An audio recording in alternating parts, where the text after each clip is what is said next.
Police violence and accountability has become a major issue in the United States, garnering lots of media and activist attention. One possible solution to police violence is instituting body cams, which are cameras that police officers will wear on their body at all times, recording their actions. Let's take a look at body cams and whether they can help solve the police violence issue.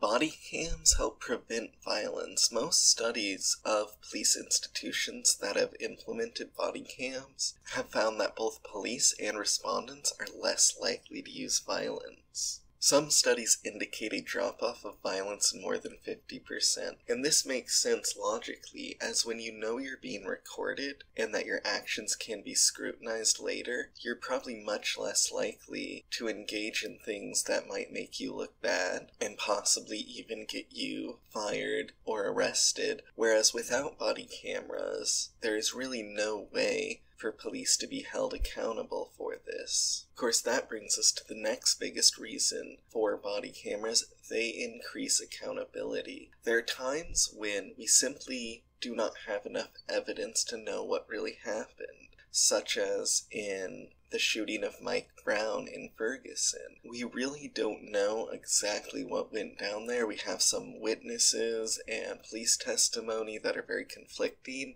and it's impossible to tell from the physical evidence alone whether or not Mike Brown ever acted aggressively or attempted to take the weapon of Darren Wilson, the officer who ended up shooting and killing him. However, if we had body cameras, we would be able to know for sure one way or the other, and that would allow us to hold the officer accountable. The flip side of this as well is that it protects police officers from unwarranted accusations and criticism. If police officers are acting appropriately and a claim is made against them, or a lawsuit even, if you have body camera evidence of the interaction, you can prove that without a doubt the officer was operating within the law. So this protects police officers from any sort of false accusations. Now, looking at the cons of this issue, one of the biggest ones is privacy. Especially with body cameras that are running all the time, police are picking up an enormous amount of footage, largely of everyday Americans. And while a good amount of this footage may be of criminals doing criminal activity, a whole lot of it is also going to be of victims and bystanders and people who may not want that footage of them getting out to the public or being seen by anyone. So it brings up a lot of questions around privacy and how this footage ought to be handled. Now, this is a significant con, but with proper management of the footage and strict guidelines on when and how it can be released and who can view it, that is likely to minimize some of these privacy issues while still providing the accountability and violence reduction pros that body cameras can provide. But we need to be conscientious when crafting policies around how this footage is stored and released. There are also limitations to this technology. It's not always possible to have body cameras operating all the time, and so rules and guidelines about how and when police can turn on and off their cameras bring up big questions. And then, of course, what to do when a camera is off or malfunctioning when it should not have been and an incident does occur. There are a lot of scenarios that, unfortunately, body cameras can fall short and not be able to provide us with the needed footage to know whether a police officer was in the right in their actions. But ultimately, the biggest thing with body cameras is they are not a solution on their own. They are just a part of a solution.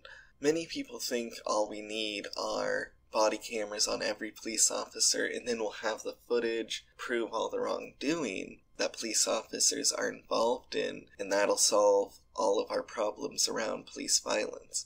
But that's not going to be the case, and we know this because we've seen time and time again footage largely of police officers shooting African American men and then them not being convicted of any crime.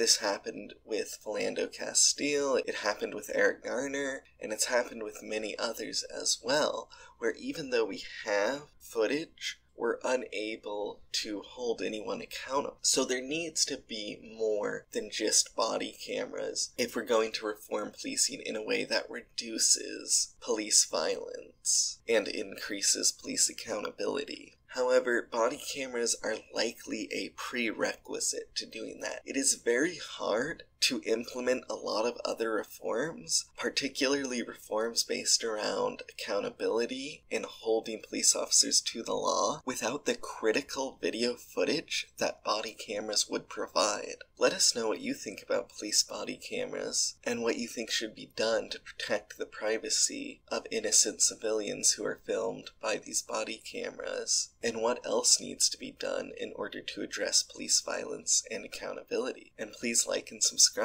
to learn more.